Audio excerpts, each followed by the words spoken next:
Hello, I'm Luciana KAPLAN. I want to say hi to the Taiwanese audience. I'm very happy that the film is being shown there.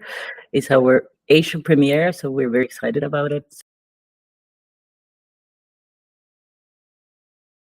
This story started like a little bit by chance, like most of the subjects of a documentary. I was like having this conversation with this colleague of mine at film school where I used to work. So she started telling me what was happening with the cleaning women at film school, because it's a public school, so it depends on the government. So it's a public space, and so they should hire directly, I mean, from the government to these cleaning women, but that wasn't true. So she told me all these stories that appear in the film, that these women were being abused, and they were paying like very little money, and sometimes even they didn't pay them, and they didn't give like the right equipment to work, and there was all these kind of abuses. So I was really shocked because I didn't know that was happening, and then I realized that was happening not only there, of course, but in every public space in Mexico. So I thought that was kind of like, why nobody is talking about that? Because they don't have any rights, they don't have any contract or vacations or any way that they can be protected. So I thought it was like a very serious thing that was happening. I wanted to talk about it. But the other thing I thought it was important is that I realized that even myself, I was not like watching them. I just say maybe hello to them every day, but I didn't actually like see them. So that was kind of my way of portraying this story had to do with invisibility.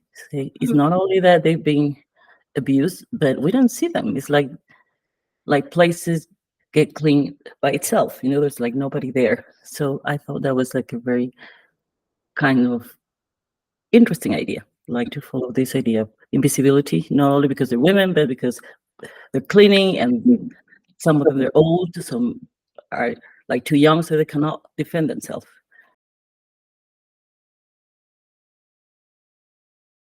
Well, I decided like very early during the process that it would be much more powerful to do it in black and white, because it kind of have like a non-time like feeling or atmosphere that it's like timeless. It could be happening like 20 years ago, or it could be now, but it's something that's still happening for decades. It's just not new. It's something that you cannot tell when this is happening. And then it was this kind of like of invitation for people like to enter to a different reality. This is like the invisibility reality. So I just thought it was very important to and that all the stories are like so harsh that I thought if I just do it in a more like beautiful way with beautiful images, and it will be like a bit less harsh. Just put it more in some kind of poetic light.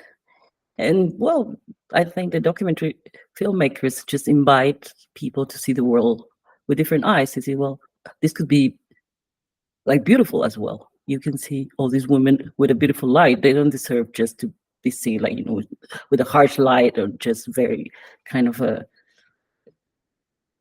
like full colors. But this could be, they were saying like, well, this is like a very poetic trash film, it's about the trash, but it's kind of very poetic, so we can do that as well. And I was looking forward to do something like that.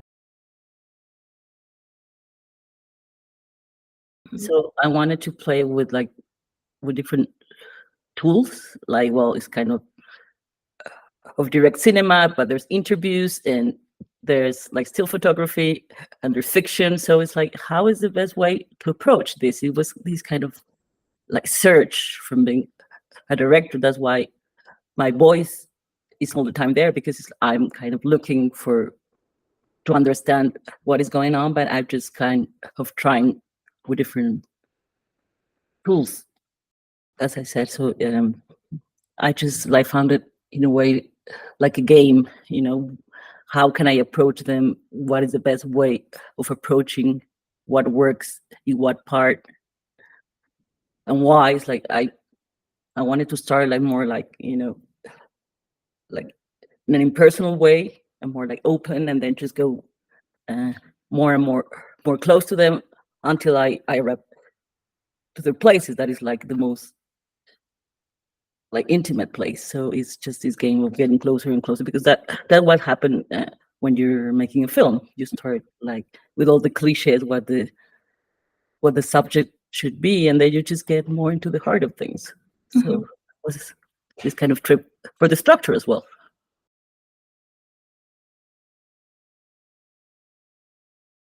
Well, I just thought that maybe what it works better, because as you said, I don't belong to that world. I'm just like looking at them. And so I was curious. So I said, well, I'm going to start with this curious filmmaker. She wanted, to know what's really going on. So just going deep. So that's why I started with, well, how are you? Do you like your job? And they say, yes, he's very nice. And they just get like deeper and deeper and see that the problem is really huge. So I can see that in every place. So like the only way of doing that, it was that I was the one who actually was making all the questions, who was actually saying a bit what I saw it was happening. So I'm kind of the guide from all these spaces, because you can get lost very easily. So I always thought that my voice was like needed to be there, so I can guide the audience as well. And yeah, of course, you always think, am I right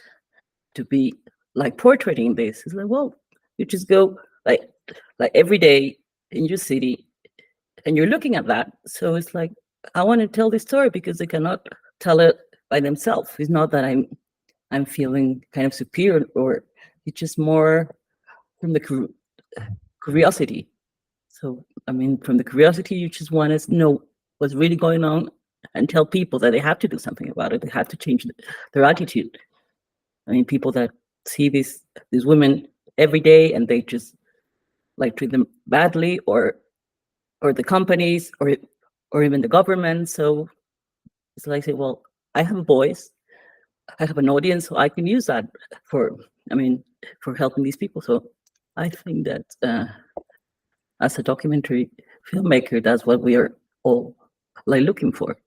Not to say this is me, but I'm looking at this big problem and nobody is doing anything to change it. So I just want to help, so this can be like visible.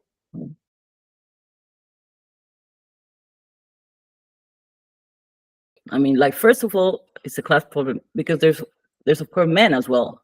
I just like choose only to talk about women, because they're always like the one who suffer more, because people there's like sexual abuse, of course, but then there's kind of really like mistreat, because you're a woman and you're supposed to clean and you cannot complain. So they actually always treat the woman worst. So it's like a class thing and it's like a gender thing. It's both, because so you're poor, so you can be bad treated, and you're a woman, so you have like the double kind of invisibility. So I thought that was actually much more powerful.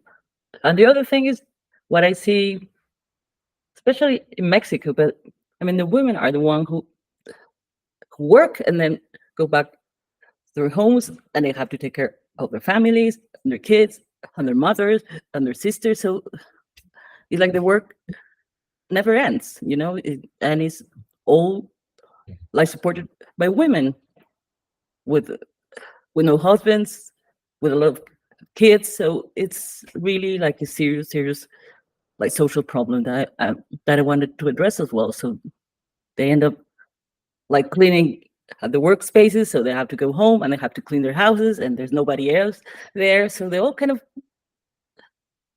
like abandoned, by the society, by the companies, by their families. So it's of course it's like a much like harder job. Should be the one that maintain like the family together and work together, and it's very hard for them to really make their livelihood. So I thought that was kind of like a very important part of the story, like the woman as a caretaker